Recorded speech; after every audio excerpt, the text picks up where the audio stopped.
ஜீவன் முக்தாடான சந்திரசேகர பாரதி மகாசுவாமி முதற்கொண்டு நித்தியம் பூஜையை விடல. இன்னைக்கு நம்ம மகா சன்னிதானம் பண்ணிட்டு இருக்காரு. அதனால பூஜை எந்த காலத்திலும் யாரும் விடப்படாதுங்கிறது தர்மம். அதுல பிள்ளையாருக்கு இந்த அருகம்புல்ல ரொம்ப விசேஷமா சொல்லியிருக்கு. இத பத்தி விநாயக புராணத்துல ஒரு சரித்திரம் வருது.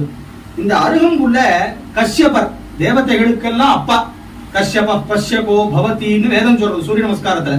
அதனாலதான் அதிதிக்கு பிறந்ததுனாலதான் தேவதைகளை எல்லாரையும் ஆதித்யாள்னு சொல்றோம்.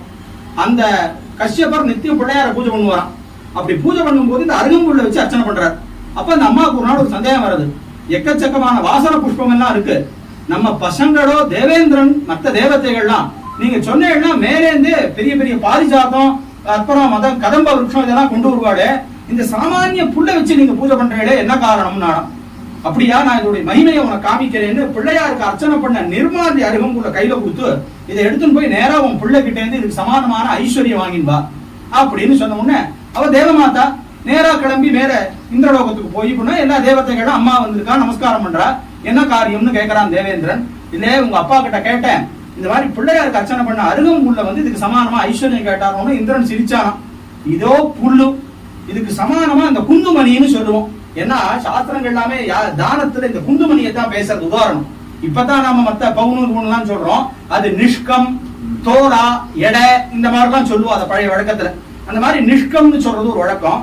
குந்துமணி அளவுக்கு கூட தங்கம் வராது, நான் வேணா அப்பா சொன்னதுக்காக வேணா ஒரு கட்டியை வேணா வச்சு கொடுக்குறேன் நானும். இல்ல இல்ல அவர் சொன்னதுதான் நீ செய்யணும், இதை வச்சு நீ அழ அப்படின்னா உடனே ஒரு தராசில இந்த அருகம்புல்லையும் வச்சுட்டு பக்கத்துல அவன் என்ன பண்ணா ரொம்ப சிரிச்சுண்டு சும்மா ஒரு சாமான்யமா ஒரு தங்கத்தை வச்சானா, அளவு வரல. இப்படியே ஒவ்வொன்னா வைக்க ஆரம்பிச்சு இந்திரன் யமன் வருணன் குபேரன் வாயு கடைசியில இந்திரனுடைய அழகாபுரிப்பட்டினம்னு சொல்லக்கூடிய இடத்துல இருக்கிற ஐஸ்வர்யம் எல்லாத்தையும் வச்சாச்சு. தராசு தட்டு அப்படியே இருக்கு, சமானமே ஆகல. தேவாதிகள் 3 பேரு பிரம்ம விஷ்ணு மகேஸ்வராலும் வந்து பார்த்துட்டா, கடைசியில் ஆகல. எல்லாரும் என்ன பண்றதுன்னு திக்குமுக்காடின்னு இருக்கும் போது அன்னைக்கு பூஜையை முடிச்சுட்டு மேல கஷ்யபர் வந்தாராம். அவர்கிட்ட அன்னைக்கு பூஜை பண்ண அருகம்புல் இருந்ததாம். அவர் பண்ணாரா எல்லாத்தையும் நகுத்துன்னுட்டு அன்னைக்கு பூஜை பண்ண அருகம்புல் அது மேல வச்சாராம், சமானமாயிடுதான். அப்பதான் அருகம்புல்லினுடைய மகிமை எவ்வளவு பெருசுன்னு சொல்லி இது விநாயக புராணத்துல இந்த சரித்திரம் வருது. அதனால பிள்ளையாருக்கு இந்த அருகம்புல்ல போடுறத ரொம்ப விசேஷமா சொல்லியிருக்கு. இன்னைக்கான அர்ச்சனை சாஸ்திரநாமம் ரொம்ப விசேஷமா கணபதி சாஸ்திரநாமம்னு பேரு, பொதுவா எல்லாருக்கும் தெரியும். இந்த சாஸ்திரநாமத்துக்கு என்ன விசேஷம்னா பாஸ்கர ராயருங்கிற மகான் ஸ்லோக ரூபமாவே ஒரு அர்த்தம் எழுதியிருக்கார் பாஷ்யம். அதற்கு பெயர் கத்யோதம்னு பேரு. கத்யோதம்னா மின்மினி பூச்சின்னு அர்த்தம்.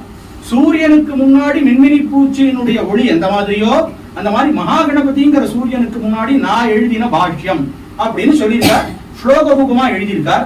இந்த சஹஸ்ரநாமத்துக்கு என்ன ஒரு பெரிய விசேஷம்னா பின்னாடி சொல்றார் பரஸ்ருதியில படிதம் பாட்டிதம் சர்ச்சிதம் ஸ்ராப் எல்லா புராணத்திலையும் கேளு புண்ணியம் சொல்லியிருக்கோம்.